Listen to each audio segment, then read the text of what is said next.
So, have you ever felt this weird paradox? You work incredibly hard, you're climbing the ladder of success, but then you get to the top and the view just isn't what you expected.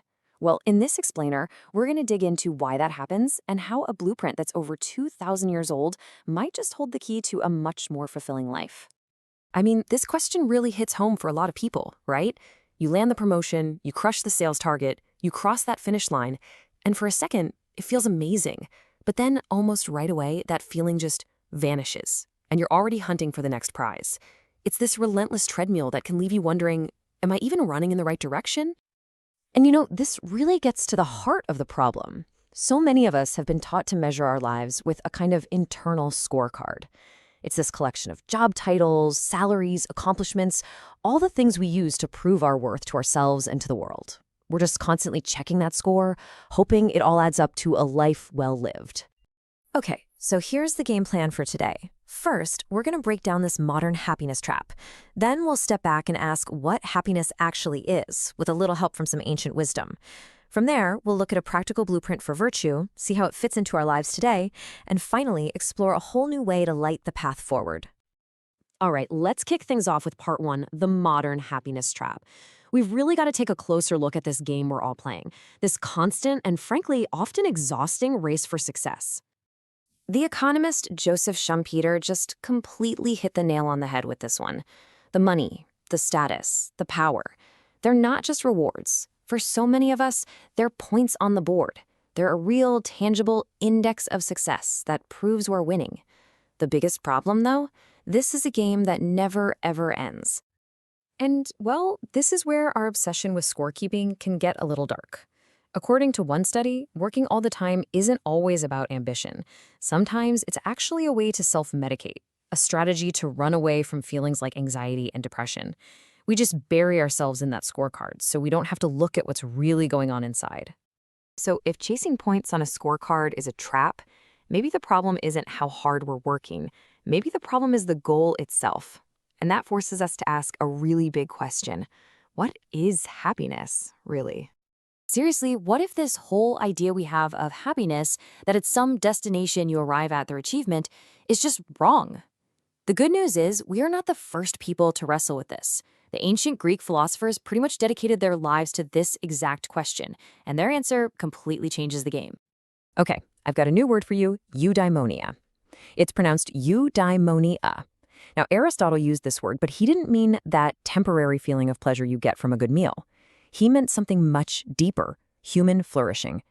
And here is the absolute key. It is not something you get. It is something you do. It's the activity of living a good and virtuous life. And when you put these two ideas side by side, the difference is just wow. Our modern idea of happiness, it's all external. It depends on getting things. Aristotle's idea, it's internal. It depends on your actions and your character. One is a destination you're trying to reach.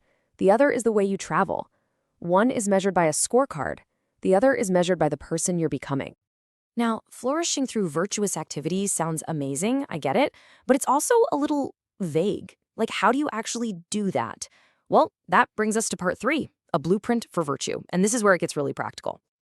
I mean, Aristotle makes it super clear right here in his own words. Happiness is an action verb. It's the sum of all your choices, your habits, your conduct. You don't just find happiness, you live it. You build it, moment by moment, with your actions in the world. So how do you act virtuously? Well, this is where Aristotle's genius really shines. He said virtue isn't about being perfect. It's about finding what he called a golden mean. He argued that every virtue is just the perfect balance point between two vices, one where you don't do enough and one where you do way too much. And finding that balance isn't something you're born with. It's a skill you have to practice, kind of like learning to play the guitar. Let's just take courage as an example, right? Courage isn't having zero fear. That's actually rashness, which is a vice of excess. And it's not being paralyzed by fear. That's cowardice, a vice of deficiency. Courage is the mean. It's feeling the right amount of fear for the situation and still acting the right way. And the same logic applies to all sorts of other virtues, like generosity, which is that sweet spot between being stingy and just being wasteful. Okay, so this framework is pretty elegant, but does a philosophy from 2,000 years ago really apply to our lives today? With our smartphones and remote work and everything else? Well, the answer is a huge yes, which brings us to part four. For Aristotle, this whole eudaimonia thing was not a solo project. He knew that we are fundamentally social animals. He basically argued that even if you had all the money and success in the world, a life without real, deep friendships would feel totally empty.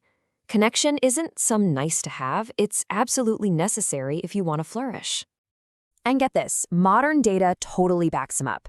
A full 70% of employees today say that friendship is the single most important part of a happy work life. Turns out, even in our careers, we're still just people who desperately need connection to thrive. So let's bring this all home. You can actually use this golden mean idea as a kind of diagnostic tool for your own life. Think about ambition. Is your ambition driven by vanity, the excess, or by a real desire to contribute something meaningful? Aristotle called that great-mindedness. Or what about conflict? Do you avoid it at all costs, or are you assertive when you need to be? This framework just gives us a whole new lens to look at our own actions. And that brings us to our final section, lighting the way forward.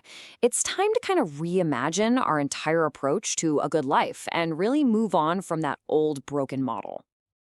And here it is, the ultimate takeaway. The answer isn't to just swap your old scorecard of money and status for a new virtue scorecard. No, the goal is to get out of the score-keeping business altogether, to stop measuring your life and to just start living it.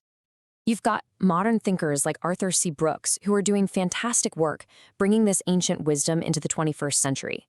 And a big part of their argument is that we need to fundamentally change the metaphors we use for our own lives and our own progress. And that shift leads us to a new, and I think much more beautiful, metaphor. Now, this one comes from the Buddha, but it perfectly captures the spirit of eudaimonia. Instead of a scorecard, think of yourself as a light. Your purpose isn't to rack up points, but to illuminate, to make your own purpose clear, and to help light the way for others. And so that leaves us with one last question. A question to replace that old habit of always checking the score. What if, at the end of each day, instead of asking, how did I do or how did I score, you asked yourself, what light did I shine today? That one small shift in focus, well, it might just change everything.